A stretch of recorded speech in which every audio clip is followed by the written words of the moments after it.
I'm a big boy. So I'm so proud of me. And so we're recording this, and it will be available to the public. Would everybody either raise your hand or say, I'm okay with it, put their thumb up in the air so I can see it? All right. I'm okay with it. All right, good deal. Well, we're on then. If somebody new comes on, help me remember to get their approval for it. Okay.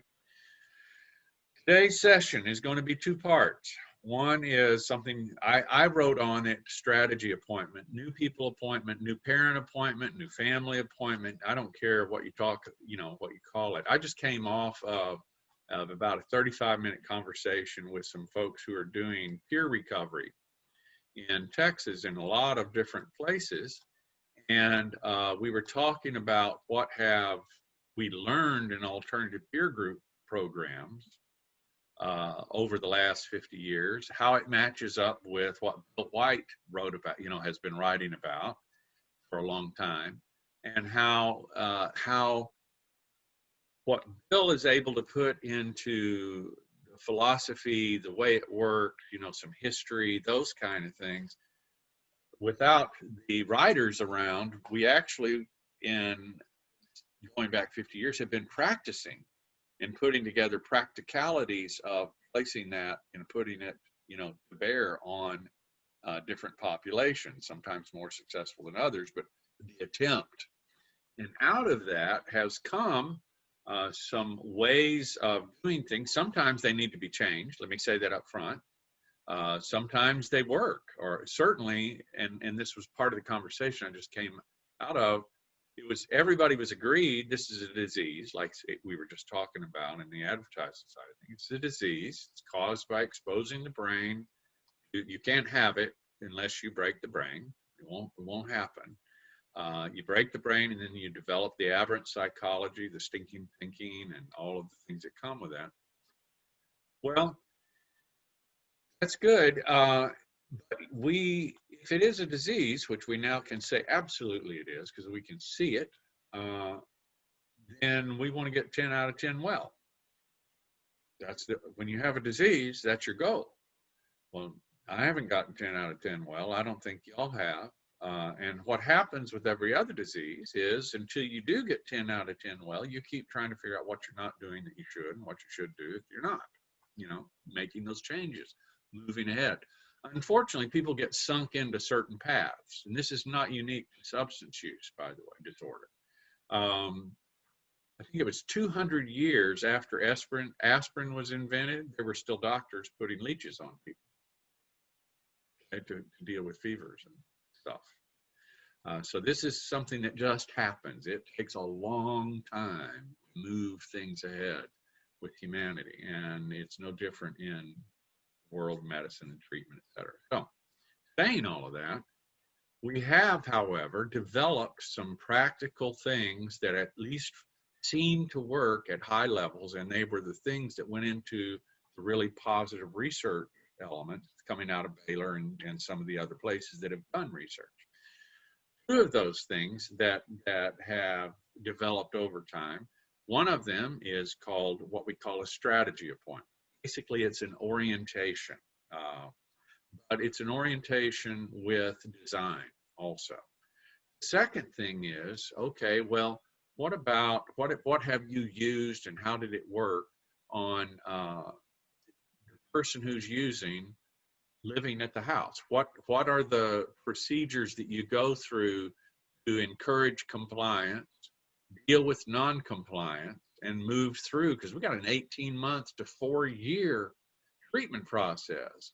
We don't have research on this, but it seems like there's about 6 different relapse points that come along during that time. What do you do? How do you keep people engaged? Because the big failing in most treatment is it works fine until the next relapse. Then the relapse comes, they're gone for months until the family finally catches on, or there's a wreck or something, they get busted, and then they come back, hang out until the next relapse, and bang, they're gone again. And there's setups that go on, and it's just not as organized as we like for it to be. So we developed these tools. let me take them one at a time, and I want to hear what you guys are doing also. All right, that's because again, the things I'm going to talk to you about are not 100% successful. So I want to know. We want to know what are other things that are working, how's it going, where are the failings. Being gut level honest is a real important part in this. You know, not it's real easy in the conversation I was talking about. We were talking about how unfortunately folks will get into defending some stance. You know, there's turf issues, and sometimes it's philosophical turf issues. We really don't. Our clients don't really have room for us to have that. We have to look for what works, what will save their lives, you know. And so, given all that, strategy appointment. Let me tell you, I had the setup for this morning. Typically, even with over 25-year-olds, even with adults, you know, the first call I will get will be from a family member. It does happen, but it's rarely from the person who is actively suffering from the disease. It's usually from a family member. And when I was trained early on, I was trained always meet with the person who's using first. Okay. That's what we were told in the APG training back in the 70s. The reason and the rationale for that was that, well, they will trust you more. You will be their person instead of the family's person, da, da, da, da, da. Okay. Now, I have to tell you at that time, again, talking about philosophical or just ego turf elements, at that time, the people running the APGs, counselors and everybody, they were very enamored with how good they were at helping adolescents and young adults get sober. They thought they were awesome. They thought they were magic because they could go in there and cuss a little bit. Everybody smoked at that time, smoke in front of them, you know, and get their attention initially, and get some people, you know, an 18-year-old or a 16-year-old saying, "Yeah, that sounds cool. I'll come to this and I'll try and stay sober." Blah blah blah, and then go out. "Woo! I'm the big one. I won. Look at me. Look at me." You know, and then they'd go to the parents, and basically the philosophy was, let's start these stupid parent meetings. Keep the parents out of our face, give them something to do to leave us alone so we can do our magic with the adolescents or the young adults, okay? With time, and I mean years, we came to understand the mistakes we were making, all right? And here's how it happened. Yeah, we could, you know, if you have a talent-based hired counselor who is just swinging it, you can get a following, so to speak, of adolescents or young adults, stay sober for a while, but when that relapse point comes along and they go out and they decide, you're full of crap, I'm going to get high, you're clueless. You go, oh, please don't, I love you, I care about you. You go through all of that stuff, but if that disease is operating in that direction, you are clueless for turning it around. Now, again, in the history, let me remind you, time in this treatment process that I'm talking to you about is before, listen closely, intervention was even a word. 20 years before intervention was even a word. Let that sink in for a second. So everything that was ruling treatment at that time came out of the concept of you can't help somebody who doesn't want help, and you got to let them hit a bottom. All right? That's where everything was coming from. Well, apply that to a 16-year-old living in the lap of luxury in upper middle class Houston suburb with all of the hot girls and hot guys hanging out, and he's just the coolest on the campus. He has no, he's so far from a bottom, it's ridiculous. All right? So by accident, not by brilliance, but by accident, what you had was this situation where it was like every other program, kind of a revolving door for the adolescents. There was one, or young adults, but there was one big difference. Because they had parents and you had to do something with them, they actually had those parent meetings going, okay? What started to develop is the counselors would start turning to the parents and saying, hey, he's headed out. And they came up with this phrase, and the phrase was, I need you to help me bring the bottom up. Okay? Bring the bottom up. And what that was the beginning of interventive steps in the development of an interventive stance. So help me bring the bottom up. And then they started talking about what are the rules of the house. And they started off very, very simple, and they kept very, very simple. In the meantime, other parts of the country and the world, people are developing behavioral contracts. Okay? And in the social work and psychology fields, they were operating in a different venue, and the contracts would become pages long, you know, of if this, that, and if that, this, and very complicated sometimes and all that. Because in the APG world, folks have a tendency to, oddly enough, don't like paperwork typically. Paperwork was not their friend. So with time and over decades, let me say that again, this is over decades, these things developed, and they became simpler and simpler and simpler. So where behavioral contracts were in some cases becoming more and more complete and deep and depth, and there's pluses to that. I'm not knocking that. There are positives to that. The very development of them, the process of developing has some real good things that happen for the client and the family. But there's also a place for this real simple approach also, and that's what developed in these contracts. Now, going back to the strategy appointment. So as we started to have to call on families to help us bring the bottom up in order to be able to hold folks who were just revolving door out, we started to realize, wait a minute, without them, we lose almost everybody. The statistics on let them hit a bottom are horrible. Like 1 out of 12 make it. Okay? So that's what we were experiencing also in these APGs for 1 out of 12. If we didn't do something, and maybe even higher, because again, remember, we're working with 17-year-olds. They're not going to they weren't getting kicked out of the house. They weren't getting arrested for real. Nothing like that was happening. Nothing. All that was happening is they were getting loaded and getting laid and having a great time on a disease basis, and having it all paid for by mommy and daddy. And all they had to do was figure out how to get mommy and daddy to leave them alone so they could continue on. So when we started realizing we had to ask them to help us, quote, bring the bottom up, we started realizing that they needed to know more about the disease. They needed to know why. We needed to know why. And remember, this is a time we couldn't even say it was a disease. We had to say we think it's a disease, We knew about patterns of behavior, and we knew how we thought and all of that. And so we started to have to shift some things. Well, one of the first things we shifted was, you know what? And this was after I came in the field, by the way. We shifted to, you know what? Let's meet with the family first. Because if we get them, when those relapses come along, we've got a tool that can turn it, and the revolving door shuts. So we started doing that. And not only that, we started building relationships with the families, with the parents. They were mostly parents in those days. With time, it became also, brothers, sisters, aging parents, siblings, like I said, wives, husbands with the older adults and that kind of thing. But it began with just parents.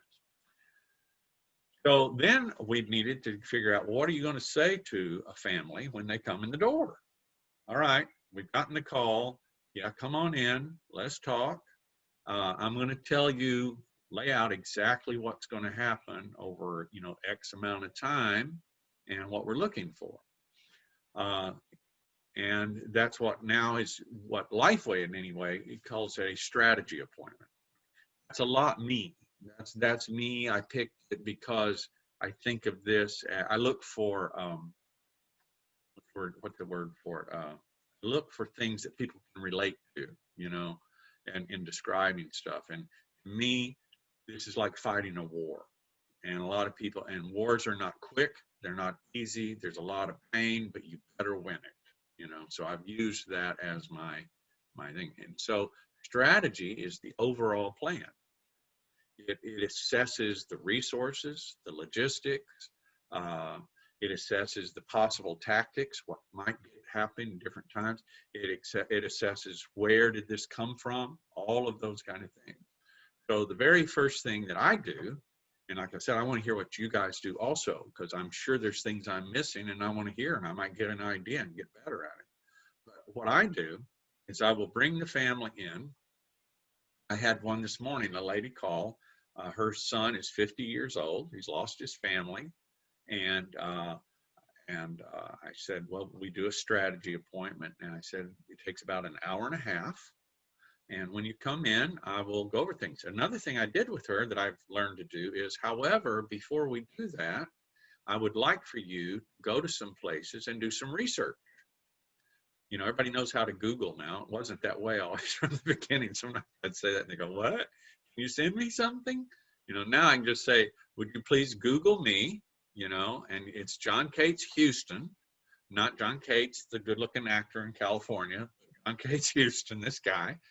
And Google me and find out my history, because you're going to want to know whether what I've got to say to you is credible or not.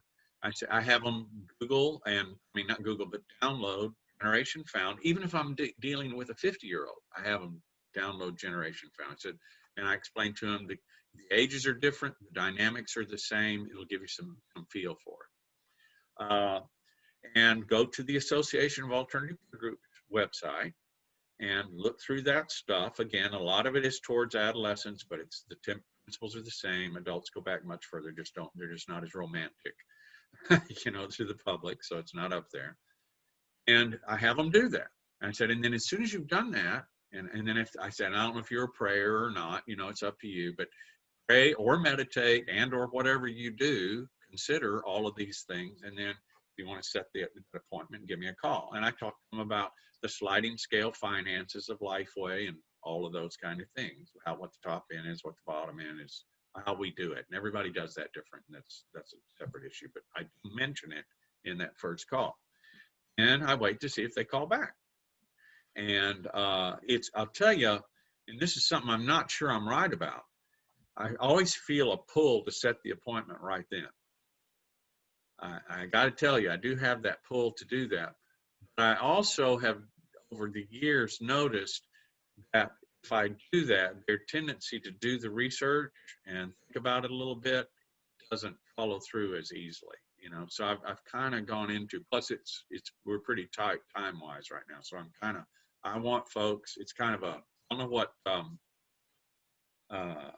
triage is. When you're limited in your resources, you got to put them towards the things that'll save the most people. And that's a real thing. And for years as a young counselor, I didn't get it.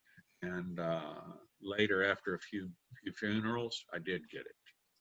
I got triage. Triage is a real thing. So part of triage is also that having that parent look through that, so I know whether I'm really going to get somebody who's contemplative about, you know, what are the success chances with the resources that are going to go into it. Hunter, what's your dog's name? I'm sorry, I know this is all important, but the dog's here. It's Dakota. Dakota, did you take an ice bath? There's no way. He says, I don't want to break my leg. That's hilarious. Hey, Dakota. How fun. Look at him. What a pretty dog. How cool. I'm sorry he doesn't like you any. Too bad. Anyway, so, all right. So I go through all of that, and then I expect I'll hear from her, and then we set it up. And right now it's all online. It actually works a little better online than in person, just to be honest with you. They don't have to drive an hour to get to my office. We are able to see each other real clearly. I can bring up things to show them, share with them, share my screen with them that'll support what I'm saying to them real easy instead of having to do either an overhead or turn the computer towards them, in the office or something like that. And so I actually like that. Also, I can have big groups. I'll tell them by the way, I mean to mention this too. I'll tell them bring as many people as you think might be willing to go to war with this. I don't care if it's brothers, sisters, aunts, uncles, bring as many. And I'll tell them all I really need is one of you to commit to this. But I want as many as I can get. So, and I have had times where the one who made the call didn't make the trip, but one of the people that they invited did. So I always have as many folks as I can. The strategy appointment is a lot of me talking. I talk a whole lot. I will always, if possible, do a little bit up front, let them talk, kind of get that out of their head so they can start to hear. Because most people hit the door with a story to tell, and I know that. But I don't think in that hour and a half I'm going to have time, because some of them can tell their story for an hour and a half. And I need them to get moving pretty quickly. So what I try to do is gauge when they've told enough of their story that they can hear. And they've given me a few elements that I can tie what I'm getting ready to do to their story directly. So that's what I try to gauge. So then it's my turn. In the strategy appointment, I want to be able to display the disease and all that we know about it. I want to be able to display what we're going to do and why we're going to do it, what to expect, what their role is, and, kind of how the thing is going to proceed. Get the general strategy means overall plan. That's what it means, getting the overall plan and the rationale for it. So I will start off, because we need something. I usually can't get enough out of what they say to tie everything to that I'm going to need to talk about. Also, I want them to trust me in what I've got to say. So I'll take probably the first 30 minutes or so, and I'll tell them my story. And I dispel, by doing that, I don't tell them this. Oh, well, yeah, sometimes I do. I dispel some of the mythology around why the disease comes and what we do about it. I also try and give them some things to hold on to start to deal with their guilt and shame. Okay? Because everybody walks in with some preconceived conception of what this is and how I caused it or my part in it, blah, blah, blah, blah, blah. And it's not helpful. Guilt and shame is never helpful. They're either defending or they're overcompensating. The way I do it, I'm real fortunate in that in my story, all of the mythological causes of drug addiction and alcoholism don't exist. I had great parents. I had great work ethic. I was taken to a loving, giving, grace-filled church. There's no toxic religion. I wasn't beaten. There's no trauma. There's nothing. Not saying those things don't play a part. I'm saying they are not necessary to have this disease. Okay. What I did have, almost everybody has, is, again, going back to the marketing thing, I was sold it as a value in this culture from the day I was born. What I also had was normal, want to belong, normal drives as a young person and as a kid and everything. So it kind of puts aside some of the things that they maybe go, well, maybe I should have made him work harder, or maybe I shouldn't have made him work as much, and it kind of clears the field for me to then display to them the researched realities of the disease. And I go over it with them, and I have learned pretty much I think I'm pretty good. I'm sure I could be better, but I think I'm pretty good at explaining to them and giving them examples of how the broken neurology leads to development of the aberrant psychology, which leads to the self-destructive and other destructive choices and behaviors. And that it begins with brain damage. This is real life, no kidding, brain damage. I've watched parents hundreds of times when this starts to dawn on them that I am dealing with a disease as real as a brain tumor instead of some in the air psychological, personality thing. When that really starts to come home to them, it really, really starts to set up a stage. So I hit that very hard because once I get that done, it sets the stage for a lot of instructions that people will be willing to take a look at, follow through. If they can't, take a look at why can't I, etc. The other thing it does, because, and this is more important now than ever, the other thing it does is it displays the facts about use. And these days, we have more family members using than ever before. And even though they're not the one that's coming in because they weren't the one to get arrested this week, a lot of them have a lot of stuff in their background. For example, this may be their fourth marriage, And as I start going over the precepts of the disease and the parameters of the disease, they're able to start to own some things, just beginning. Most of them are very slow to do this. When I start saying things like, yeah, we can tell how important it is to your loved one because what he chooses to do it in the face of these problems that come into his life. I have seen lots and lots of family members go, and then I'll go into, and not knowing for sure whether they're using, I'll a lot of times even throw out there, if you have a loved one who has this disease, then certainly you don't want to use in front of them, and that includes alcohol. If those eyes get wide, because they're still planning on having that wine or that beer or that, whatever it is, and then we get into the prescription. And I start talking about, the neurological realities and what all the prescriptions say, which they all say, do not drink on this prescription. They all have that piece of paper in there. And I start going over that with them and then relating it back to the neurological realities. Everything starts to shift a little bit. Right? I try not to hit it too hard because I don't want them to get so freaked out about their own using that they pull out. I start to present it. And I can't help. That's the facts. The facts are the facts. I can't change them. Then I move on into how the program works, and I talk about, the meetings, individual counseling, when and where we use residential, IOP, sober living, all of those different elements, and how the program works is coordinating all of that for the length of time that the research does. And I go through all of that. Then towards the end, I ask for questions. What are you hearing? What questions do you have? What comments? And then I will start to put together, okay, this is what we're going to do now. And it'll vary from case to case.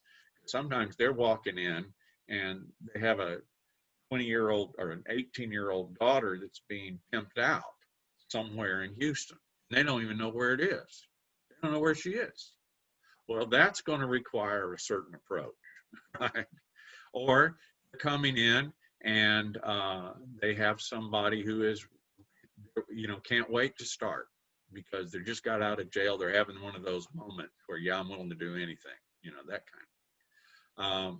I tell them ahead of time. A lot of times we can tell when we're going to need residential, because if they're not even well enough to try and con us, then we're going to probably need residential. Also, it'll depend a lot on what resources there are available, community-wise and individually. Do they have insurance? What kind of insurance? And you have to go all over all of those kind of things. Different levels of paperwork have to be done depending on who it is you're doing this for. In my private practice, which is what Lifeway is running under right now, I have to do a certain amount of paperwork. If I have a big residential element, or I'm taking, it's a Medicaid client and we're working with a Medicaid basis, that's a whole different set of paperwork. You got HIPAA forms, all that kind of stuff also that you can do at this time, depending on what your requirements are under the licensing that you're operating. So that's a strategy appointment. That's how I do it anyway. I would love to hear what some of you guys do. And any comments or any questions. Okay, this is the part where I get to drink a cup of coffee and y'all ask me stuff. I have one question that about the timing of things. So do you ever allow parents and the kids to attend meetings before they have that strategy appointment? I know that was the case in our case. I think we came to 2. Yeah. I know The other answer to people. that is yes. I encourage the strategy appointment up front. The sooner the better. But you'll have different people with different levels of contact, and it'll just happen in different ways. And yeah, I will do that. Yeah. But it's always, also, you'll have folks who will, and again, it depends on where you are at developmentally in your program.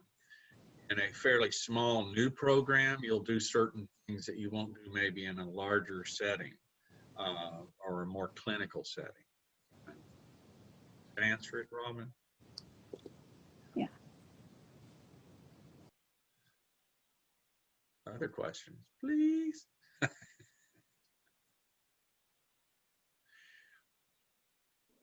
Do you have a packet of forms you're having the family fill out prior to that, like the intake style forms, or what's the order of that? Again, that kind of goes back to Robin's question. Depends on the path that they're coming. I love it when we're really, really rocking, and you've got all the infrastructure and everything you need. Yeah, it's great. They send, they call, you send out forms, you get them to fill out as much as possible, and you do that. If, however, and this is where you have to have the right people on the phone, all right? If, however, it looks like they go, oh, well, I was wondering if I could just come to a meeting or something like that. We go, okay, yeah, you can come to a meeting, and then you have a follow-up. That's where your people on the line, the counselors who are running the meetings, they're supposed to follow up with those new people. They have a new people appointment. When you really have a program going, they will come to new people meetings, the first 4 meetings, and that's when you have enough people for that to happen. All right. And that'll be in the family group and in the users group. Again, So question about that new, sorry, John, question about that new family meeting. So if they're coming to try out a meeting the first time, then do they stay for the new family meeting, even if they haven't signed up yet? No, but that would be an idea. That would be an idea to have them, it's something you would want to suggest. When they show up at a meeting, there's a facilitator there, facilitator, counselor, whatever you want to call them. There's a facilitator there, and what you want is you want people who can watch kind of what's happening, and the idea is to engage and help people start down the road to recovery. And that's families, because it's the whole family. And different moves at different times are a good idea. Depending on what state you're in and what your organizational requirements are, sometimes you have to have them fill out the papers before they come to anything. If that's the case, you do that. If it is not, then you have some leeway on this issue. Okay. Yep. It just depends on how you're structured. If you're structured as a residential program, you're going to have in Nevada, you're going to have different procedures you have to follow than a residential program in Texas. And it will relate to the paperwork that needs to be required, etc. at the time. If you are ding dong Lifeway, with all adults hanging out in Houston, Texas, a little tiny, just getting built back up, that kind of thing, different laws apply. And you have some levity in that process, leeway in that process, and levity. Other questions? I had a comment about the timing of things. So for our family, we did that new parent education, the 4-week education after we had our strategy appointment. Mhm. And it was very helpful because we got to vent a lot before we got into that meeting. And we got the basics of, what to expect from the APG and all of that down. So we didn't take up time during those 4-week training sessions to go over all of that again. So, and our strategy appointment was 4 hours long because I had a lot of questions. They can get really extend. Yeah, they can get really. And it was totally worth it. So I really appreciated that, the facilitator took that time. And also the way that we structured it was my kid sat out in the hallway while my husband and I met with him, and he was shaking in his boots the whole time. Yeah. And You do so that, first we met, we got all the, thankful that we had backup to, to have somebody mediate in this situation with my kid. And then we brought him in, and then we did the house rules with him. Yeah. Read it 3 times, made him agree to it 3 times, and said, do you understand now? Now this is not just you against your parents. Now you have someone here on both sides to hold him accountable and us, because we're also in recovery starting the minute we sign that paperwork, So that was really important to me, that this was not just another consequence for him, but it was really a strategy to let's start in recovery now. And it gave us some hope. Right. But that's why the house rules to me is really important too, because the way they were written for us was pretty vague, which allowed us to be creative with the consequences, These house rules, and I'm going to go ahead and bring those up unless somebody else have something else they want to, before we get into that side of it. All right. I'm sorry. As you can see, you guys, this is a, hold on. I want to make sure my phone's off. As y'all can see, there is a lot of, again, leeway in all of this. The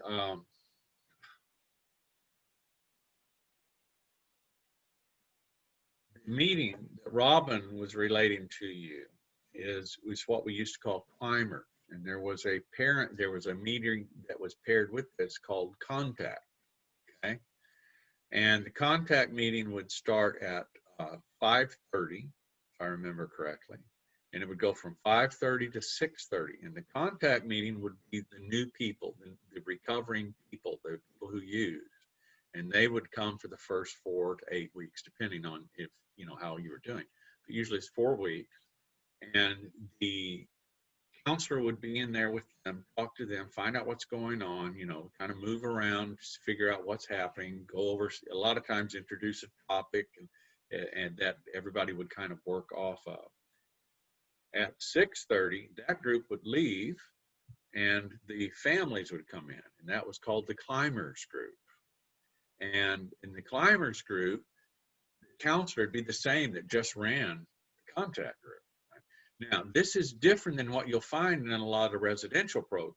A lot of residential programs that throw families in together from the get over and over and over.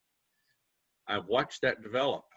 This is going to be, I try not to be very pedantic very often, but I'm going to say this, and it may come off pedantic. It's a mistake. The reason why it's done at the residential level is they've got 30 days to build the insurance. Insurance will pay for that. And they do that. My opinion, and the opinion of lots and lots of people who work on a longer range basis, is teach the language, get something going first, and then bring the families in together. So it's not just a cut and pair session, but it's motivated a lot by the industry and the industry realities rather than what makes sense and research-wise says is a good way to do it. Beauty of an alternative peer group program is we have this long range thing, so we can approach things in ways that the research says to approach it, and it's not driven by the economics. So in the first 4 weeks, at least, that's kind of the way it is. It's still kept pretty separate. There's not very many, with the exception of the house rules meeting, there's not very many meetings where the family gets together until some people get some recovery under them, some tools and those kind of things. And there will be family meetings. Oddly enough, it doesn't take as many in most cases as a lot of people like to think it does. When disease is being successfully dealt with at the family level with the codependency and at the client level with the dependency itself, actually they're pretty civil. They're able to talk. You know, they're able to work a lot of things out. It goes back to normal human development instead of abnormal human development. Normal family development versus abnormal family development.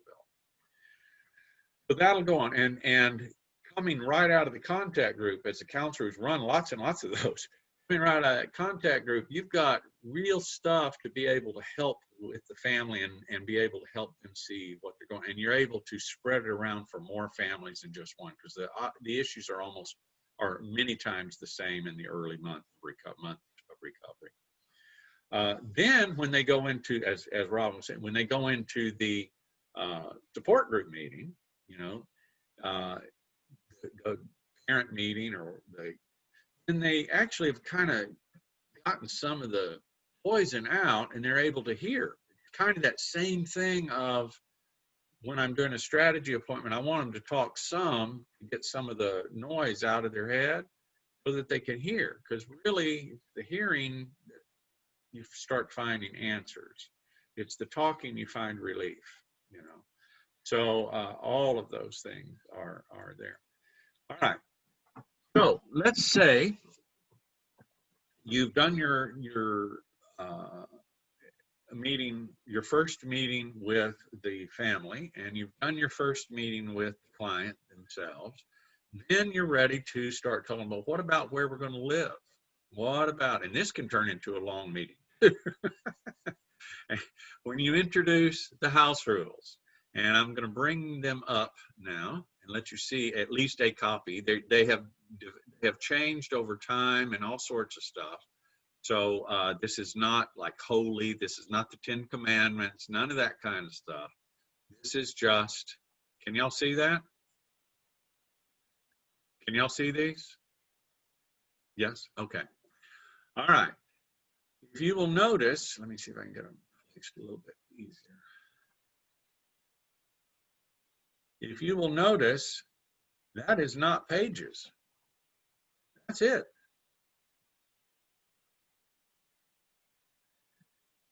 We worked with pages at times and found that the brief and more specific, the better. Also, if you'll take a look through this, you will find that, look at the double asterisk down at the bottom. Now, this is especially true for adolescent, and this could be changed in certain cases, but remember, I'm talking about for the overall cases, most of the cases. See the double asterisk? It says boundaries and consequences can be changed at the discretion of the parents at any time. So it really puts the family in charge of a lot of stuff if they need it. But remember that this is not, they're not going home to a vacuum with just them and their parents. They're in a program where they're all going to have to meet again. The counselor is going to be involved. Families are going to be urged and, in fact, ultimately required to get family sponsored, each one of them. Mom, you know, you put all of these things together, that's what makes the individual elements work. Individual elements by themselves, without all of that stuff, are not very functional. If you get individual elements when they're a part of all of that, now you've got some stuff that is really, really functional. So you can tell, number one, you know, and if you'll see down at the consequences, there are 4 of them, okay? And they kind of build in intensity. We always explain it to families. My favorite way to explain it is, look, we're not sitting here with a machine gun with ultimate, with unlimited ammunition with this. You are think about it as if you have a bow and arrow and a quiver of a limited number of arrows. You don't want to shoot all your arrows at once. You want to be able to use them, gather them, pick them back up, those kind of things. And you want movement to be movement, not perfection. If perfection happens, that's great. But what you're looking for is movement. The consequences are those are pretty serious. They're pretty serious. And again, these aren't perfect. Could be changed, learn more, we'll figure out more. But I'm giving you an example of what we call shots and consequences at times, boundaries and consequences that we have used, and they've been very, very successful. Robin, is this similar to the set you sent? Yeah, identical. Okay. Good. Okay, I didn't know. You notice that there have been different versions and different things that we've learned along the way. I will tell you that we have learned to keep it simple. And really, these things have been boiled down over decades. This is not just one guy sitting around going, hey, I think, or some, a research paper or two at some university. This is practical application over decades, tens of thousands of cases. All right. Unfortunately, not having the money, we weren't able to do the data against it that we should, with the exception of these are the boundaries and consequences that were used in the Baylor College of Medicine study and what has been done since then. This is them. Okay. So if you're looking for the success rates that are talked about in that, this is the process that was used. And these are the boundaries and consequences. Give y'all a second to look at those. You might have some questions.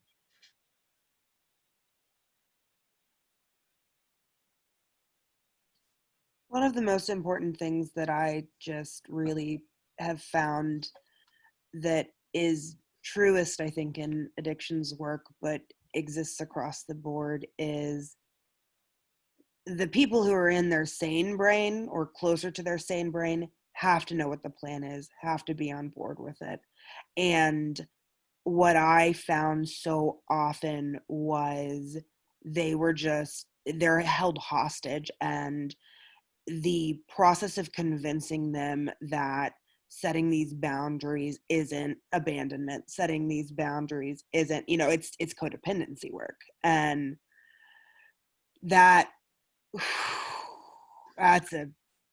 normally it's so intergenerational. By the time someone shows up, it's like, okay, we're literally going to dismantle, 70 years of codependency so that you can, not enable your son to overdose on heroin. And that's the hardest part. And I love these very straightforward, like, look, here's the thing. I can't control what you do, but this is what I do control. And I can't sign off on this. So it's an excellent point. If you'll notice in this list, it doesn't talk about controlling them. It talks about controlling elements in their life that actually family can control. Also, if you'll notice in that number one, the may not live at home. Y'all know what that sets the stage for. You're going to treatment. That sets the stage for some higher level of the double asterisk at the bottom. You're going to have situations where it's going to be a slip, and going to treatment really doesn't make sense. At the time, that asterisk is at the bottom sets the stage for that. Remember, this document is a working, ongoing document within the APG, which means the counselor is looking at it. All right, the sponsors are working with it. These are the groundwork for the movement around it, but it's not just for the parents, but it gives them a tool, and they're not alone.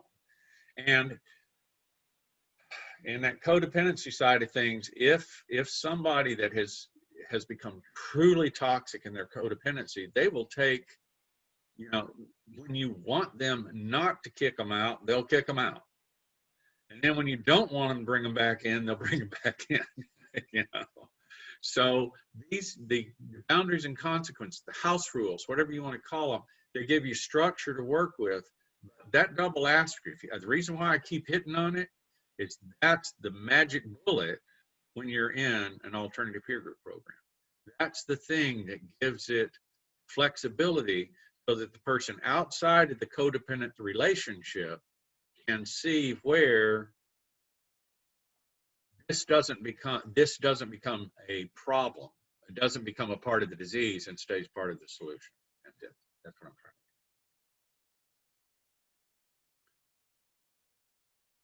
Other questions, comments, thoughts, ideas, things y'all have done. I know we're almost out of time.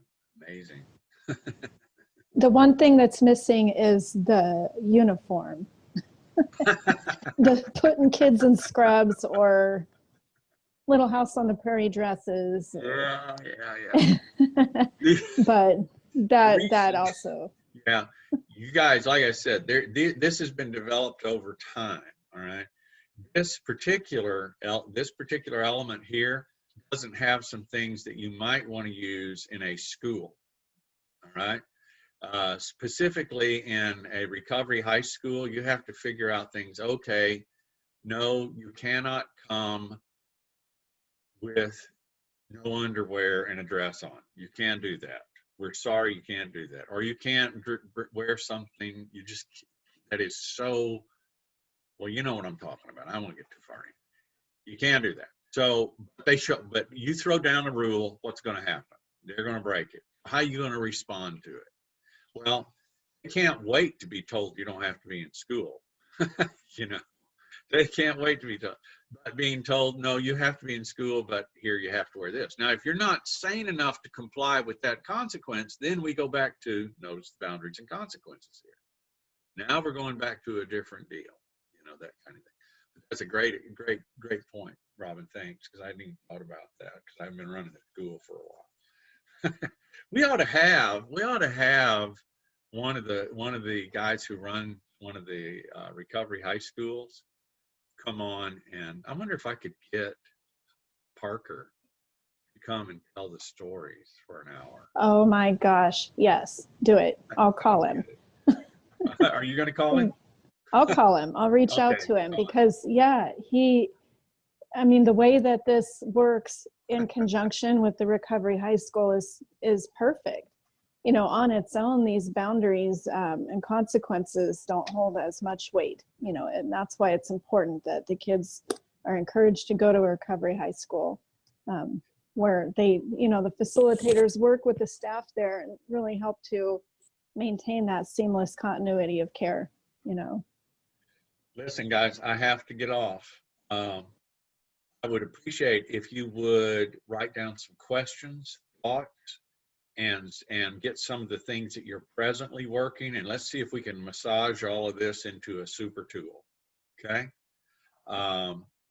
Any last minute questions? I have somebody waiting for me, so I got to go. But again, this is my favorite thing every week to do.